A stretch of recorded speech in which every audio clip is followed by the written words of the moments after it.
12, kemudian yang lulus P3K penuh waktu ini ada 5, kemudian yang diangkat paruh waktu ini ada 7. Sobat-sobatnya, tahun ini akan kembali dibuka pendaftaran P3K tahun 2024 dan nanti akan ada mekanisme untuk P3K penuh waktu dan juga P3K paruh waktu. Tentunya nanti kita akan melakukan pendaftaran melalui akun SSCSN dan di sana nanti kita akan memilih formasi. Apakah kita memilih formasi P3K guru, P3K teknis maupun juga P3K tenaga kesehatan. Pada video ini saya akan berbagi update informasi terbaru, yaitu kira-kira apa saja syarat dan tahapan honorer ini nanti bisa diangkat menjadi P3K 2024, baik itu P3K penuh waktu maupun juga P3K paruh waktu. Meskipun di sini nanti tes P3K itu hanya formalitas saja, nyatanya tidak semua honorer ini 100% diangkat menjadi P3K. Bagaimanakah informasinya? Silahkan simak video ini sampai selesai. Namun sebelum kita lanjutkan, perlu saya ingatkan, bagi teman-teman yang mungkin baru saja menemukan channel ini, silakan klik tombol subscribe-nya dan aktifkan notifikasi loncengnya sehingga nanti jika ada update video terbaru, kalian tidak akan ketinggalan informasi. Sobat-sobatnya, untuk syarat dan juga tahapan pengangkatan honorer menjadi P3K 2024 sepertinya nanti tidak akan jauh berbeda dengan mekanisme yang ada di tahun-tahun sebelumnya. Jadi untuk yang pertama di sini nanti teman-teman tentunya untuk melakukan pendaftaran kita berkunjung ya, yaitu ke sscsnbkn.go.id 2024. Kemudian langkah berikutnya teman-teman di sini harus membuat akun. Nantinya pendaftaran akun SSCSN 2024 dibuka, maka teman-teman membuat akun. Setelah berhasil membuat akun sampai dengan selesai, dan nanti tutorialnya akan saya berikan pada kartu video ini ya.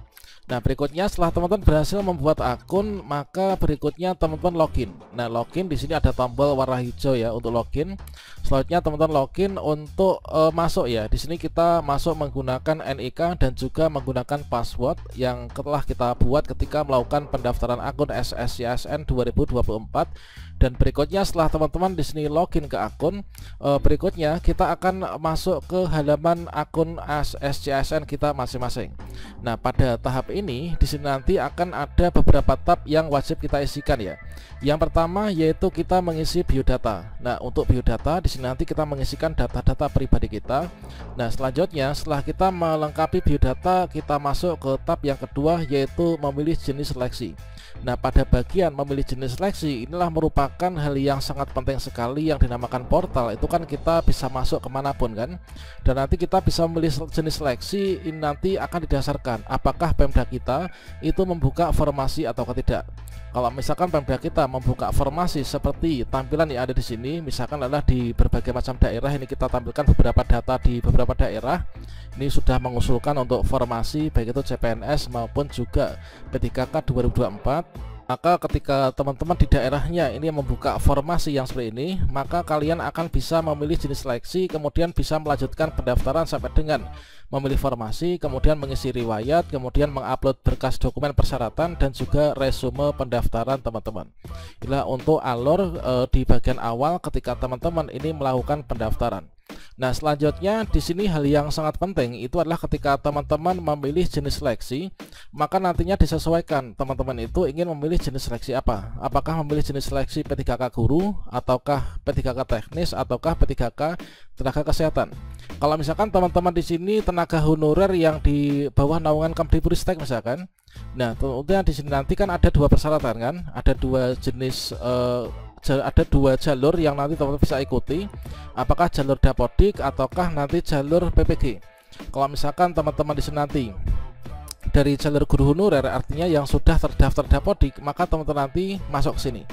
Kemudian untuk yang lulusan PPG atau mungkin juga teman-teman yang memiliki ijazah S1 atau mungkin juga fresh graduate, asalkan teman-teman sudah memiliki sertifikat pendidik, maka teman-teman nanti bisa memilih P3K guru. Nah, kalau misalkan teman-teman nanti ini adalah tenaga teknis, ini silahkan memilih yang tenaga teknis. Kalau misalkan teman-teman itu adalah tenaga kesehatan yang bekerja di klinik, kemudian rumah sakit dan sebagainya, maka memilihnya itu adalah yang P3K tenaga kesehatan, teman-teman. Nah, setelah teman-teman di sini melanjutkan pendaftaran, maka berikutnya kita sudah memilih ya untuk jenis seleksinya mendaftar sebagai apa, apakah P3K guru, P3K teknis, ataukah juga nanti P3K tenaga kesehatan. Maka nanti kita masuk ke tahapan seleksi nih. Jadi di sini nanti untuk P3K 2024, jadi kuota 100% inilah untuk teman-teman formasi khusus non ASN ya. Jadi hanya teman-teman dari jalur honorer lah yang nanti akan bisa melakukan pendaftaran, teman-teman. Dan kalau misalkan di sini kita melihat ya, yaitu untuk teman-teman yang pendaftar P3K ini nanti bisa mendaftar dan juga diangkat ini nanti berdasarkan dari lowongan formasi atau formasi yang dibuka yang ada di Pemda kita. Entah itu formasi yang linear dengan ijazah kita atau mungkin juga formasi yang dibuka di Pemda kita ya untuk formasi keseluruhannya. Jadi di sini nanti ketika teman-teman memilih jenis seleksi, misalkan P3K kesehatan, teknis, ataukah nanti P3K guru, maka teman-teman nanti di sini harus melanjutkan pendaftaran. Nah, di sini nanti kalau misalkan teman-teman bisa memilih formasi, artinya di daerah kita membuka formasi, maka kita bisa melanjutkan nih, bisa melanjutkan bagian pemilihan formasi. Kalau misalkan di sini nanti Pemda kita nggak buka formasi, ya kita stop di sini, nggak bisa melanjutkan pendaftaran kan. Nah, setelah teman-teman di sini melakukan pendaftaran, memilih formasi, kemudian mengisi detail riwayat diri pribadi, kemudian nanti riwayat ini ada riwayat keluarga, riwayat data perorangan, kemudian ada perorangan nanti di sini ya. Nanti ada riwayat pendidikan, riwayat kerja dan sebagainya. Kemudian nanti mengupload berkas atau dokumen persyaratan sesuai dengan instansi yang dilamar ya. Nah, setelah itu di sini nanti teman-teman melakukan resume nih.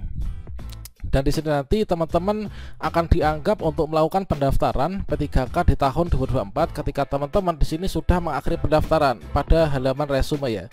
Seperti halnya di sini di perhatian ini kan ada tulisan nih, pastikan Anda mengakhiri pendaftaran di tahap terakhir di bagian resume agar berkas Anda ini diverifikasi oleh instansi. Anda tidak diperkenankan mengubah data setelah mengakhiri pendaftaran. Jadi di sini nanti teman-teman untuk bisa masuk ke P3K di sini bisa diangkat entah itu P3K penuh waktu maupun juga penuh waktu, teman-teman nanti harus melakukan mengakhiri proses pendaftaran pada halaman resume.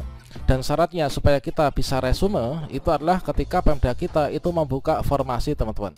Nah, selanjutnya setelah teman-teman nanti di sini nanti melakukan pendaftaran kemudian mengikuti seleksi, maka berikutnya di sini nanti teman-teman yang lulus seleksi.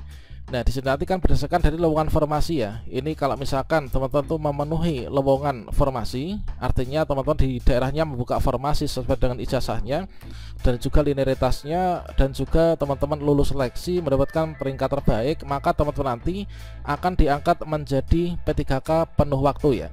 Kalau misalkan teman-teman nanti di sini tidak memenuhi lowongan formasi, misalkan kalah perankingan atau mungkin juga kuotanya udah habis, maka teman-teman nanti tetap diangkat, namun diangkat menjadi P3K paruh waktu.